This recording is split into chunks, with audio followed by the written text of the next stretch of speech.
shared one car for the longest time. I worked as a nurse, juggling long shifts and weekend hours, and he was a freelance developer, home all day, often on the couch with his laptop, claiming he was on a call. I believed him. Things started unraveling in tiny pieces. About a year ago, we had a fight. Nothing major, just one of those typical marital spats about money. We'd been planning to replace the worn-out dishwasher, and he suddenly claimed we couldn't afford it.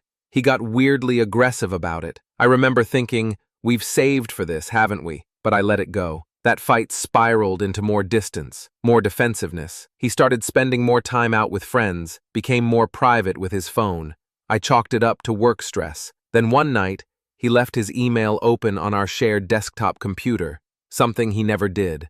It wasn't snooping. I was genuinely just going to check the tracking on a package we'd ordered. But when I clicked his inbox, there was a flagged email right at the top with the subject line, Final Trust Transfer Confirmation. I almost didn't open it, but something in my gut told me to click. Inside was a thread between him and a financial advisor, confirming the final deposit into an account totaling just over $3.2 million. My heart stopped. I checked the dates. The correspondence had started 8 months ago. I read through every message. It was an inheritance. His grandfather had passed, and everything went to my husband. There were mentions of asset transfers, setting up blind trusts, and legal shielding. The most chilling part? A reply he sent that said, "Let's proceed with the split. I want to finalize the divorce quietly, before disclosure becomes an issue." I sat back, feeling like the air had been punched out of me. He was planning to divorce me, quietly, while hiding millions of dollars he had never told me existed. I stared at the screen for a long time, hand trembling on the mouse. I'd supported this man for over a decade. We'd built a life, or so I thought. I took screenshots of everything, all of it. Then I did something I never thought I'd do. I called a divorce lawyer, one I found with great reviews and a reputation for being ruthless. The lawyer, an older woman named Ms. Carter, listened to everything and immediately went ice cold, serious. "You're sitting on a gold mine," she said, "and if we play this right, you'll get your fair share, but we need to be very careful." She explained that inheritance isn't necessarily marital property unless it was commingled or if I could prove intent to deceive within the context of the marriage. Lucky for me, he had put everything in writing. I spent the next few weeks pretending nothing was wrong. We still ate dinner together. I smiled, made jokes, even initiated sex once, and I hated every minute of it. But I knew I had to keep him from getting suspicious. He was waiting for the right time to serve me divorce papers. I could feel it. He started bringing up weird comments about new beginnings and asking if I still saw us being together in 10 years. Meanwhile, Miss Carter and her team were building a strategy. Miss Carter instructed me to play along. Her advice was blunt. Don't confront him yet. Let him come to you. Let him make the mistake. So I waited. For about 3 weeks, I lived a double life. Wife on the surface, but behind the scenes, I was a quiet storm preparing to erupt. I backed up all my findings, emails, trust statements, even a PDF he left on the desktop for 2 minutes one day before deleting it. It listed assets, some stocks, an offshore account I'd never heard of, and a beachfront property in Oregon, all of it under shell companies and trusts with names that meant nothing to me, but meant everything to my lawyer. Then came the day. He came home early on a Thursday, which was already strange. I was halfway through dinner prep when he walked into the kitchen with that weird, almost rehearsed expression. He said we needed to talk. My heart pounded, but I nodded and wiped my hands on a towel, pretending like I had no idea what was coming. He sat me down and gave me a speech, said he felt like we'd grown apart, that he didn't think we were compatible anymore, that we both deserved to be happy. All the usual cliches. Then he hit me with it. "I think it's best if we separate, peacefully, no lawyers involved. We can keep things simple." I kept my expression blank. He misread it as shock. "Of course," he added quickly, "I'll be generous. I want you to be okay. I'm not going to fight you on anything." That part almost made me laugh, but I didn't. He had a folder with paperwork, already filled out, pre-drafted divorce documents that included no mention of his inheritance. I looked over it and said I needed time. He smiled, relieved, and kissed my forehead like he was doing me a favor. That kiss made my skin crawl. The next morning I called Miss Carter. "It's game time," I told her. Her team filed our own divorce petition, full of references to hidden assets, concealed wealth, and intentional fraud. We didn't serve it right away. We waited until he officially filed his simple, amicable version. 2 days later, a process server rang his doorbell and handed him our packet. The explosion came fast. He stormed into the house later that night, eyes wild. "What the hell is this?" he shouted, waving the papers. I was calm.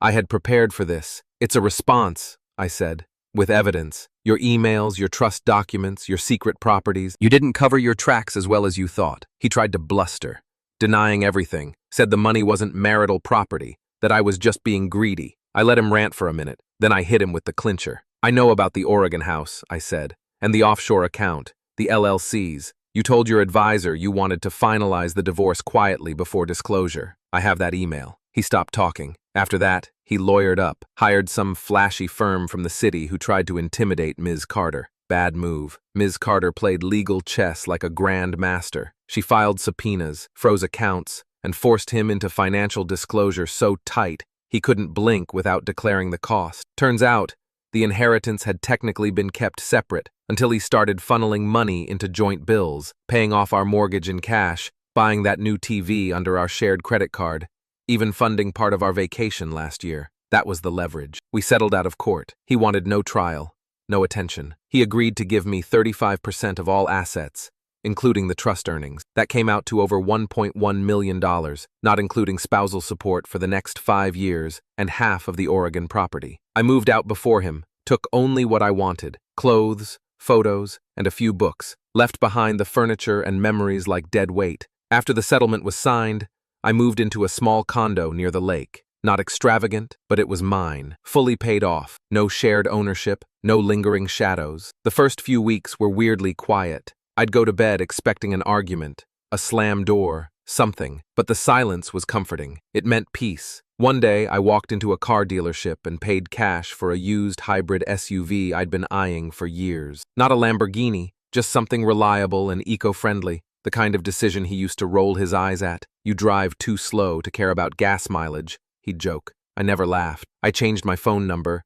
blocked him on everything, and asked friends to stop relaying his messages. At first, he tried everything: emails, texts, even sending a letter through his lawyer, implying that I was reacting emotionally and could we start over and try again. I didn't respond. There was nothing left to say. The crazy thing is, with the money came clarity. I wasn't rich, not yacht and private island rich, but I had freedom. I could go to the grocery store and not stress over what brand of cheese to buy. I started working part-time at a local clinic instead of pulling doubles just to keep up with bills. I slept better. My back pain disappeared. I started laughing again. Actual belly laughs, the kind that make your stomach ache. But something stayed with me.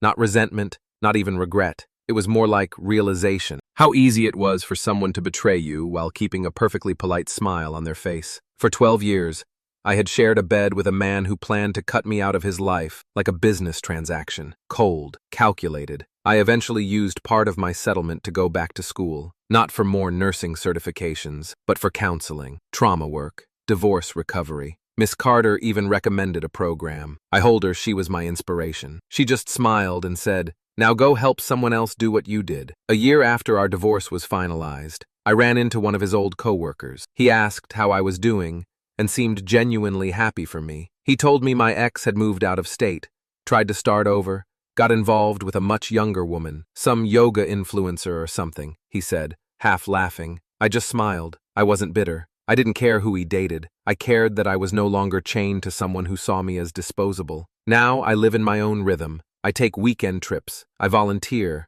I've started dating again. Slowly, carefully. I'm in no rush. I learned that loving someone doesn't mean losing yourself, that money doesn't buy happiness, but security, that's priceless. The kind of security that lets you walk away when someone tries to quietly erase you from your own life. I found out about the money by accident, but I stayed free by choice.